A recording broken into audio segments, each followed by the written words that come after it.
plus de 1700 bientôt 2000 xam naa ni moom voilà donc du soree ngeen dugg 2000 à temps réel ngeen di nuy suivre kon day yell Samuel bu ñu toogee ba ci digg émission bi nuyu leen parce que tamit connexion dafa cher fu ne la waaye nekk ci àddina gi di nu bàyyi xel ku mel ni Mbaye Sour ku mel ni El Hadji Gassama ku mel ni Thierno Diouf ku mel ni Yorowan ku mel ni Aj Moustapha Badji Daouda Mbaye Saliou Diakhaté Mouhamadou Sissoko Mbass Sène Mamadou Ndiaye Fatoumata Diallo Moussa Koli Fama Dia ñu ngi leen di nuyu di leen jox seen wàccuwaay ku mel ni parti Patriote Active moom it mu ngi nuy suivre di nu yóbbante nuyoo di leen yóbbante nuyoo yéen ñëpp ci plateau bi Momo Bachir Ndéla Wade Seydou Sané Abou Sy Cheikh Sarr Moussa Koli donc yónnee leen seen i question balaa jotaay wee jeex ñoom dinañ ci sawar dikkaat ci yenn point yi ndax xam naa ni da ngeen di bàyyi xel jotaay waxtaan wi donc ku mel ni soxna Nafissatou Ndiaye moom it ñu ngi koy nuyu di ko jox wàccuwaayam ku mel ni voilà donc Abdoulaye Wadji Serigne Camara ñooñu ñëpp ñu ngi ñuy suivre partout à travers le monde voilà donc dafa mel ni kon bi ma waxee yéen a ngi commencé yëg nànk-nànk voilà donc 2000 laa bëgg vite fait balaa ñuy gën a wéyale ngeen partagé ngeen aimé bu leen fàtte seen suggestions yi ñu ngi toll ci point football bi donc dañuy enchaîner vite fait bu nu paree. connexion dafa cher connexion kenn waratu ko fay Sénégal. dinañ ci dégg ci waxtaan. connexion la. connexion c'est des réseaux de sécurité. macha allah nit ñi ñuy connecté wu di dugg ci. dëgg la. am na yoo xam ne c'est dépassé dans le monde. macha allah grave ñu bëgg a taxaw ay connexion. c'est important c'est important on va enchaîner ginnaaw déplacement bi nga xamante ni premier ministre Ousmane Sonko war na ko amal foofu ca Maroc dañuy ñëw ci sunu fédération sénégalaise de football Abdoulaye Mbow communiqué lañ jot bésu tey jii tukkee ci fédération sénégalaise de football di ñu xamal ni la fédération sénégalaise de football FSF a pris connaissance avec regret des récentes sorties médiatiques de l'ancien international monsieur El Hadji Diouf relative notamment à la gestion des récompenses foncières octroyées par l'État du Sénégal aux acteurs du football, ainsi qu'à divers sujets traitant de l'actualité sportive internationale. Devant la gravité et la teneur de ces propos, la Fédération sénégalaise de football tient par le présent communiqué à apporter les précisions suivantes. Point 1. Sur les interpellations à l'endroit de l'État du Sénégal. La Fédération sénégalaise de football tient à se démarquer totalement des propos tenus par M. Diouf à l'encontre de l'État du Sénégal. L'instance fédérale condamne fermement tant le fond que la forme des réclamations formulées concernant l'octroi des terrains. La Fédération sénégalaise de football rappelle que l'État du Sénégal, à travers la haute autorité, a toujours fait montre d'une sollicitude constante et d'un accompagnement institutionnel et financier sans faille à l'endroit du football national. À cet égard, la Fédération tient à rassurer l'opinion que la question foncière évoquée fait l'objet d'une prise en charge diligente par les plus hautes autorités de la République et demeure convaincue qu'une solution idoine sera trouvée. Par conséquent, les déclarations publiques et la voie de presse utilisées pour poser des revendications personnelles ou collectives ne sauraient être cautionnées par notre institution qui privilégie le dialogue républicain et les canaux administratifs appropriés. Point 2. Sur la responsabilité des propos tenus. La Fédération précise que les déclarations de M. El Hadji Ousseynou Diouf n'engagent que sa propre personne. Bien qu'étant une légende du football sénégalais, ses opinions exprimées à titre personnel ne reflètent en aucune manière la position officielle de la Fédération sénégalaise de football, ni celle du comité exécutif. Sur l'actualité sportive internationale, s'agissant des prises de position de l'intéressé sur la gouvernance du football international et l'actualité des instances dirigeantes du sport, la Fédération sénégalaise de football tient à marquer sa nette démarcation. La politique internationale de la Fédération sénégalaise de football est définie par son comité exécutif et s'exprime par la voix de son président ou ses porte-parole officiels dans le strict respect des règles diplomatiques et des relations de bon voisinage avec les instances sœurs.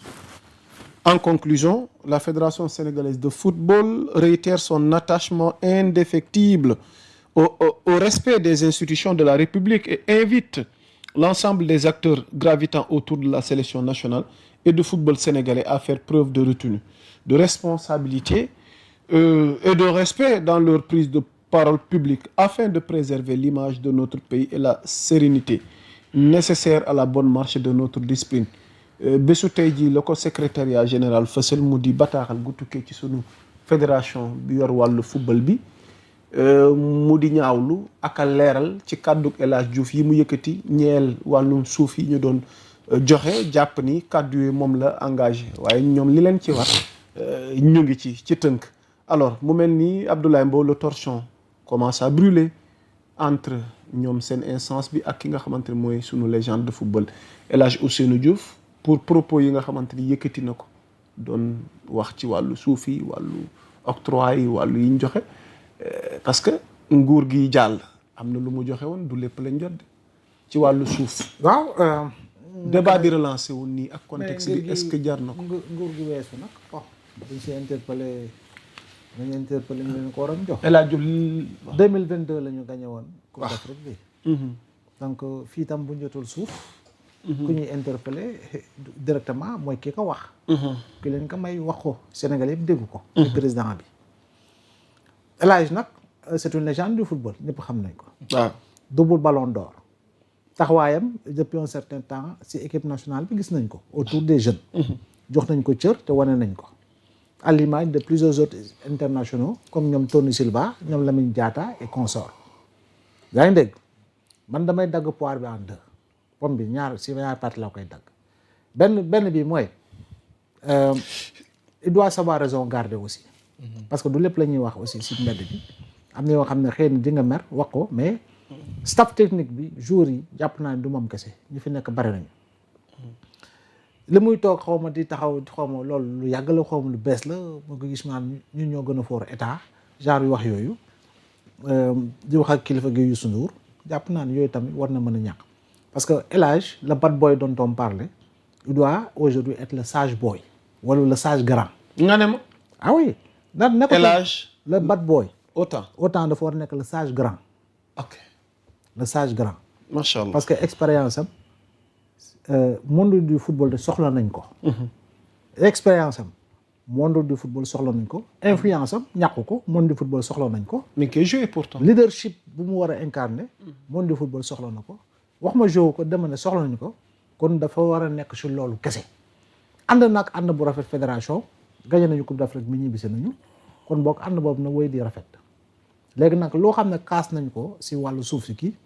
loolu nag war nañ ko saytu parce que wàllu terrain bi aéroport leen joxoon su ma jumul wetu beewaay bi xaw ma daal mais Yoff la nañu ko saytu nañu ko enquête pour xool parce que foofu terrain yi am amoon na litige am na yoo xam ne arrêté woon nañ ko am na ñoo xam ne xëy na jot nañu jaay nañu est-ce que tamit administrativement tout a été respecté de bout en bout ña ko war a joxe ñi ko war a bind kayit yi defar ko est-ce que jaar na yoon loolu nañ ko xool gëstu. waaye fédération bi itamit yëkkati na kàddu même s'il faut rappeler que le linge sale se lave en famille par moment xëy na nag obligation tax na ñoom ñu gën wax fédération bi tam ñu fi nekk ay kilifa lañu y a des hommes d'expérience yu yàgg ci fédération bi président Abdoulaye Fall bi yàgg na ci fédération bi ci équipe bu Augustin la nekkoon. ñoom Abdoulaye Seydou Sow yàgg nañu ci fédération bi ci équipe Ablaye kii lañu nekkoon Augustin Senghor.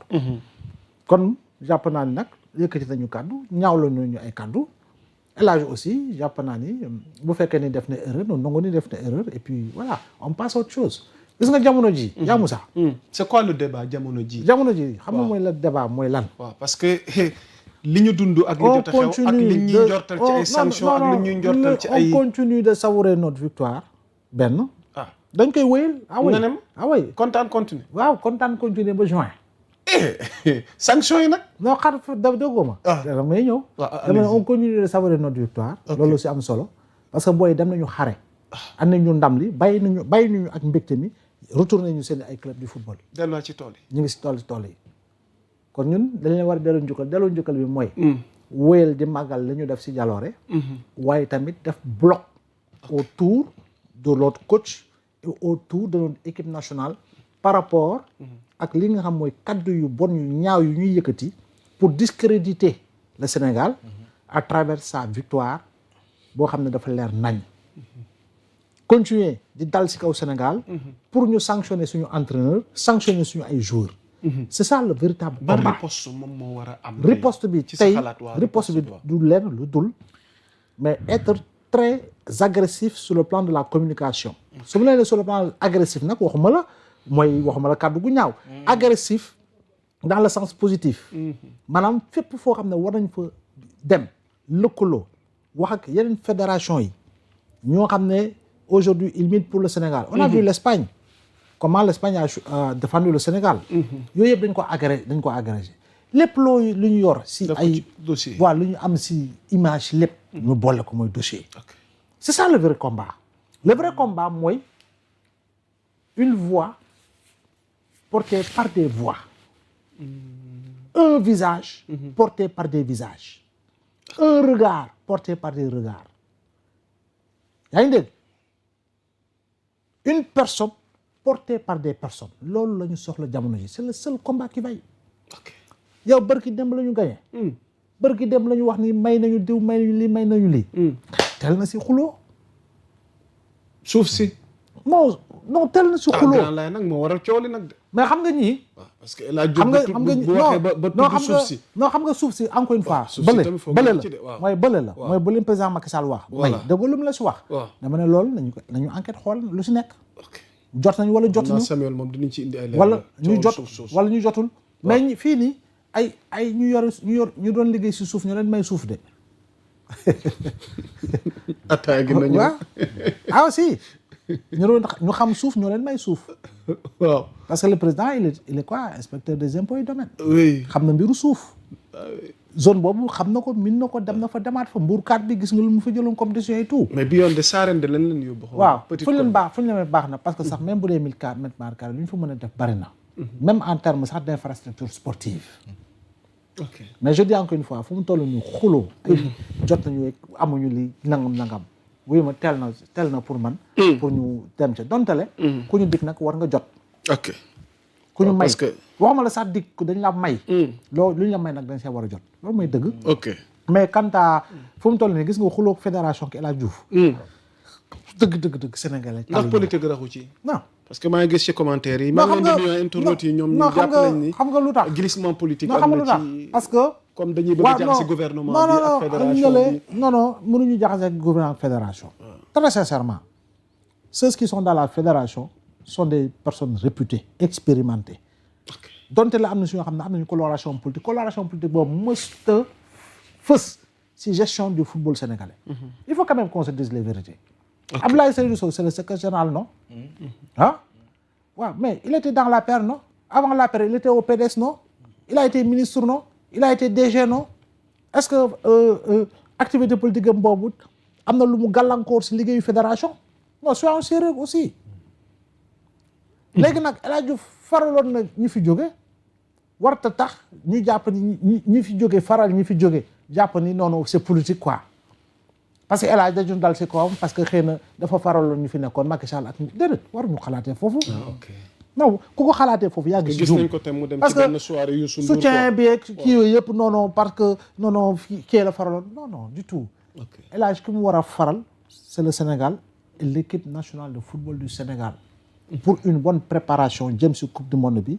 et que l'on ne vit pas de sanctions. dontele dañuy wax sanctions yuy ñëw. ma jeexal. CAF FIFA la. mais en dehors de la CAF et de la FIFA il y a le tribunal arbitral du sport. TAS. waaw. après tribunal du sport am na beneen instance de. waaw. laquelle mooy instance comité fédéral bu nekk Suisse. ok boo gisee Sepp Blatter ak Platini fa la ñu mujjee ñoom. après le tribunal arbitral foofu la ñu mujjee. CPI football. voilà donc il faut quand même que ñu xamee ko noonu mais maintenant polémique bi ngir yàlla. nañ ko teer. et puis passer à autre chose et puis passer aux choses sérieuses. ok passer aux choses sérieuses ma ñëw ci Samuel. oui alors El Hadj Diouf wax na. fédération tontu na.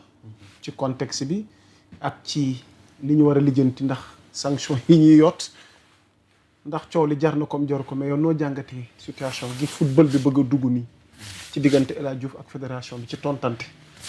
ndax mbirum suuf ndax mbirum cadeau wala